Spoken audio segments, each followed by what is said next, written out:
Good evening and welcome to our 8th concert of the season. Our first piece will be Also Sprach Zarathustra from opera number 30 by Richard Strauss. The work was written as a tone poem composed during 1896.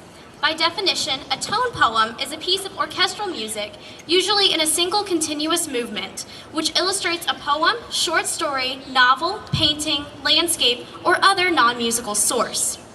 Richard Strauss was particularly noted for using material previously unsuited for music as inspiration for his numerous tone poems. This piece was inspired by Friedrich Nietzsche's philosophical treatise of the same name. Strauss conducted its premiere performance in November 1896 in Frankfurt, Germany, and has been a part of classical repertoire ever since. The initial fanfare, which you're about to hear, is titled Sunrise in the composer's program notes, and it became particularly well known to the general public after its use in Stanley Kubrick's 1968 film 2001: A Space Odyssey. The fanfare has been used also in numerous other media productions. I hope you enjoy Also Sprach Zarathustra.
Written by Canadian singer-songwriter Leonard Cohen back in the 80s, Hallelujah is a powerful song that has reached almost legendary status with its frequent usage in TV and movies. Recorded by such diverse artists as Bob Dylan, Bon Jovi, and Justin Timberlake, it was also used in the first Shrek movie and during the 2010 Winter Olympics opening ceremony in Vancouver. More than 100 versions of the song have been recorded. The original version is in the key of C major and in 12/8 time, which evokes both waltz and gospel music, and the chord progression, which is C, F, G, A minor, F, matches the lyrics. It goes like this: the fourth, the fifth, the minor fall, and the major lift. It also contains several biblical references, most notably the stories of Samson and Delilah from the book of Judges. She broke your throne and she cut your hair. As well as King David and Bathsheba. You saw her bathing on the roof, her beauty in the moonlight overthrew you. Cohen, a notorious perfectionist, wrote about 80 draft verses for the song, which reduced him to sitting on the floor in his underwear, banging his head on the floor at the Royalton Hotel in New York. So the full version only has 15 verses. Cohen has said of the song's meaning, "It explains that many kinds of hallelujahs do exist, and all the perfect and broken hallelujahs have equal value." Tonight you will hear a terrific setting arranged for the band by Michael Brown.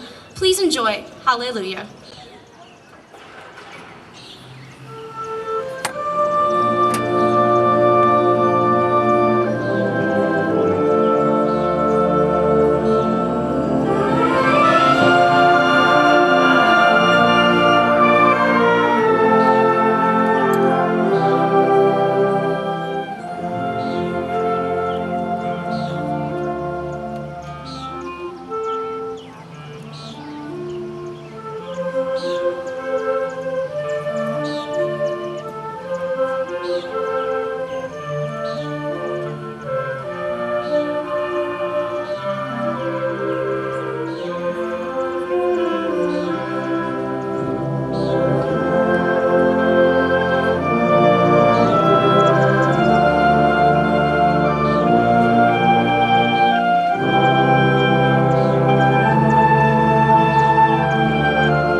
Polka, arranged by Fred Nelson, which was originally composed by William Glass, who was also the composer of Beer Barrel Polka, another Muniband favorite.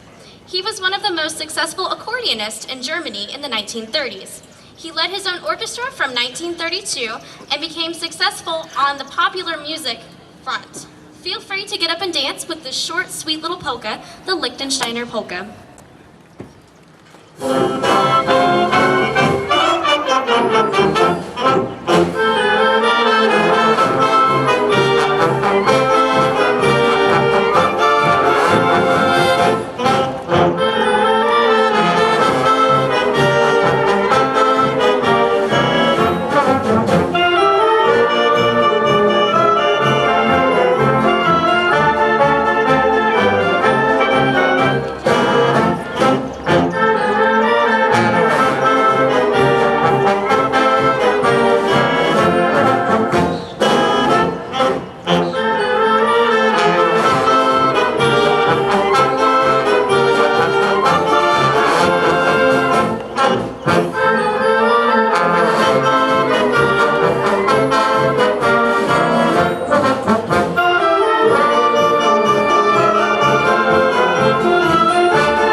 Lyrics by Mitchell Parrish.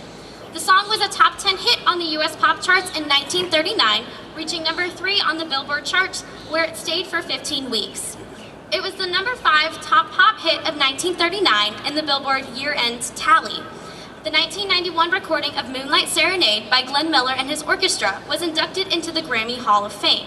The most striking part of the piece was its use of clarinet-led saxophone sections, which widely considered the classic Glenn Miller style. The song is a prime example of the American big band sound from the mid-20th century. Please enjoy Miller's signature theme, Moonlight Serenade.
you guessed it, the clarinets. This piece was composed by Leroy Anderson in 1962. The clarinet, of course, is a musical instrument of the woodwind type, in case you weren't familiar. The name derives from adding the suffix et, meaning little, to the Italian word clarino, meaning which is a type of actual Middle Age or Renaissance trumpet, as the first clarinets had a forceful or similar tone to that of a trumpet. The instrument has an approximately cylindrical bore and uses a single reed. In jazz context, it has sometimes been informally referred to as the licorice stick, which is fitting, I think, considering its reference to candy in the title of this particular piece. I hope you enjoyed this special treat of music, Clarinet Candy.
I would like to thank Channel 990, 991 for filming this evening's performance. Can we please give them a round of applause?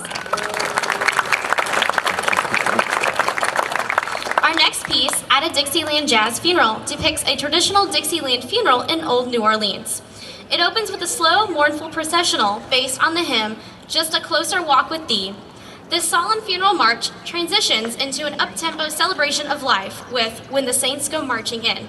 Arranger Jared Spears, professor of music emeritus at Arkansas State University, has taught music theory, history, composition, percussion, and band on all educational levels from elementary through college. He also served as artistic advisor for the St. Louis Wind Symphony. His compositions number over 250 original works for band, choir, orchestra, and chamber ensembles, performed and recorded worldwide. Spears has guest conducted band festivals, camps, and clinics throughout Canada, Europe, and the United States, and has appeared as a guest lecturer at several universities. Feel free to sing along towards the end or tap your toes to At a Dixieland Jazz Funeral.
Was composed in 1925 by Spanish musician and composer Jaime Texidor, who named it after one of his piano students, then 12-year-old Amparita Rocca.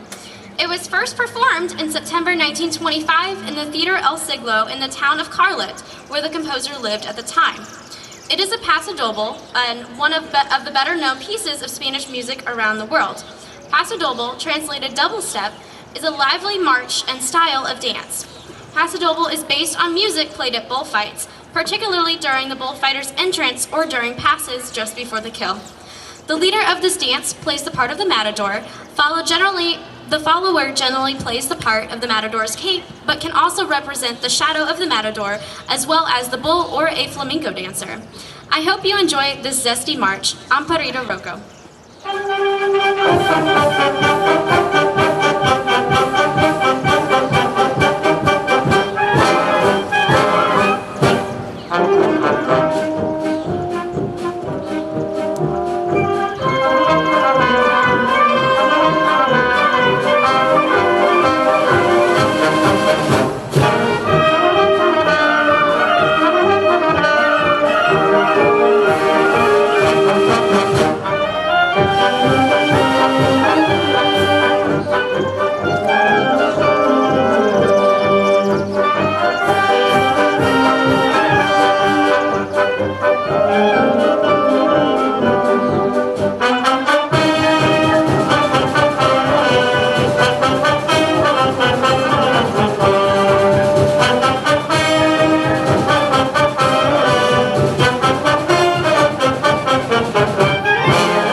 Of course, our society has become enamored with crime TV shows, and I'm sure that many of us could easily hum along to the more well-known themes.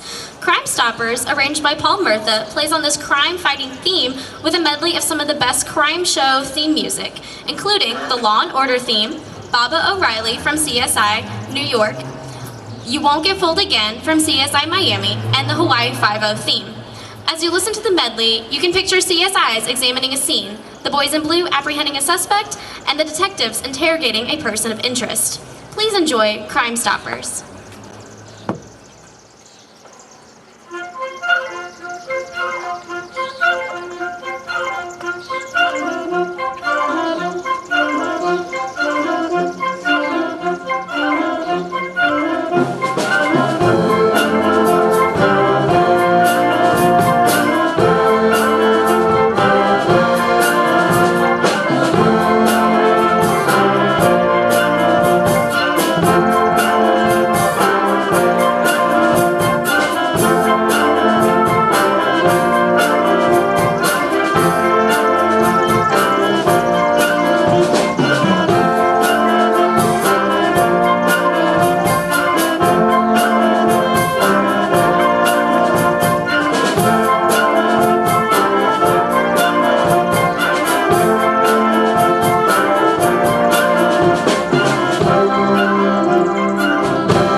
20th century, concert bands traveled throughout the United States, Canada, and Europe, performing to thousands who otherwise would not have had an opportunity to experience formal concert hall performances.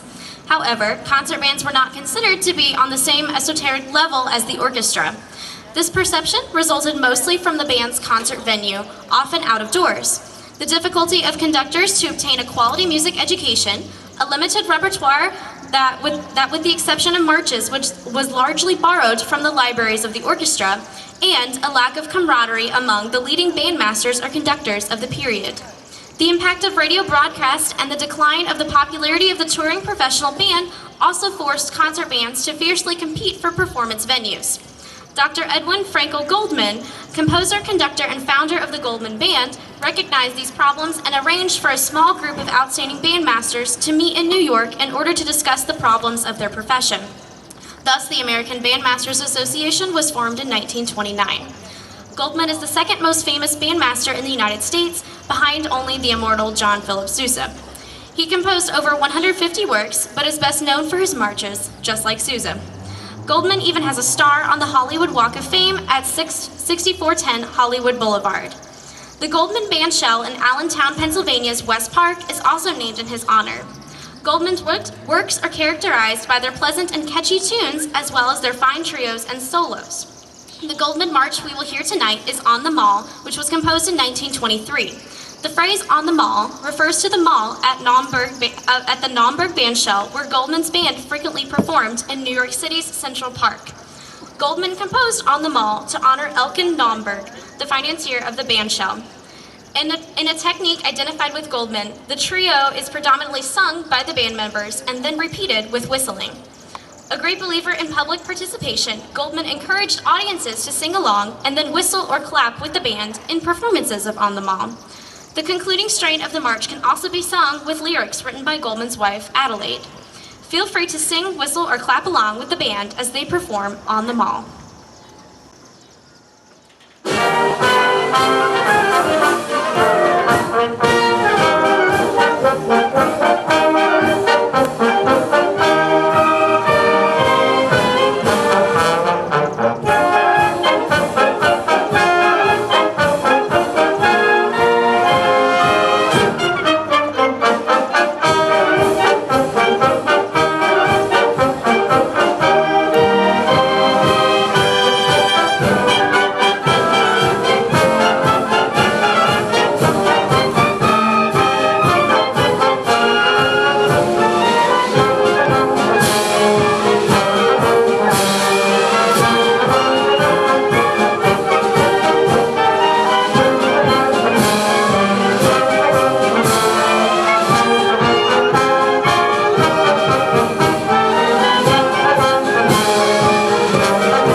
Pirates of the Caribbean started as a water-based dark ride at Disneyland, the Magic Kingdom, Tokyo Disneyland, and Disneyland Park in Paris. The original version at Disneyland opened in 1967 and was the last attraction whose construction was overseen by Walt Disney himself. Unfortunately, though, he died 3 months before it was opened. The ride told the story of a band of pirates and their troubles and exploits. It was replicated at the Magic Kingdom in 1973, at Tokyo Disneyland in 1983, at Disneyland Paris in 1992, and at the Shanghai Disneyland Park in 2016. The ride gave rise to the song Yo Ho, A Pirate's Life for Me, written by George Bruns and Xavier Atencio. It also became the basis for the Pirates of the Caribbean film series, rather than the other way around. The stories followed the adventures of Captain Jack Sparrow, played by Johnny Depp, Hector Barbossa, played by Jeffrey Rush, Joshua Gibbs, played by Kevin McNally, Will Turner, played by Orlando Bloom, and Elizabeth Swann, played by Keira Knightley. The film takes place in a fictional but historical world ruled largely by alternative versions of the British Empire, the East India Trading Company, and the Spanish Empire, with pirates representing freedom from the ruling powers. The film series started with their first release on the big screen in 2003 with Pirates of the Caribbean, The Curse of the Black Pearl, followed by several sequels subtitled Dead Man's Chest, At World's End, and On Stranger Tides. The film series is the 11th highest grossing film series of all time with $3.73 billion worldwide. And it was the first franchise where more than one film grossed $1 billion worldwide. A fifth film, subtitled Dead Men Tell No Tales, is set to be released in May 2017. The piece you are about to hear is a medley of familiar tunes from Pirates of the Caribbean, The Curse of the Black Pearl, such as The Medallion Calls, The Black Pearl, To the Pirate's Cave, One Last Shot, and He's a Pirate, as arranged by John Wasson.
most, if not all, of you should be familiar with the March King, John Philip Sousa.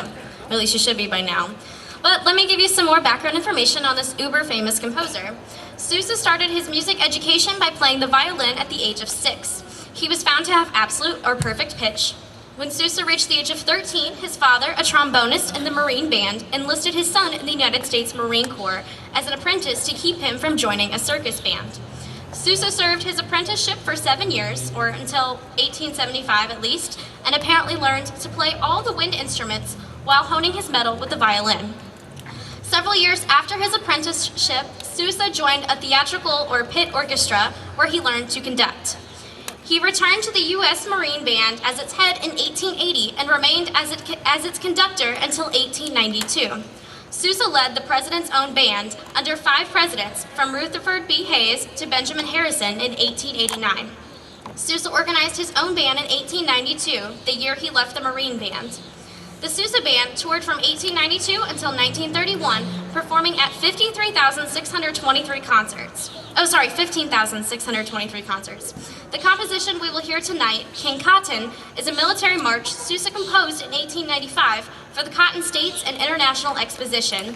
More recently, King Cotton has been used as background music for feature films and television shows.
of you for coming out tonight to support and enjoy the St. Genevieve Municipal Band. Let's give them all a round of applause.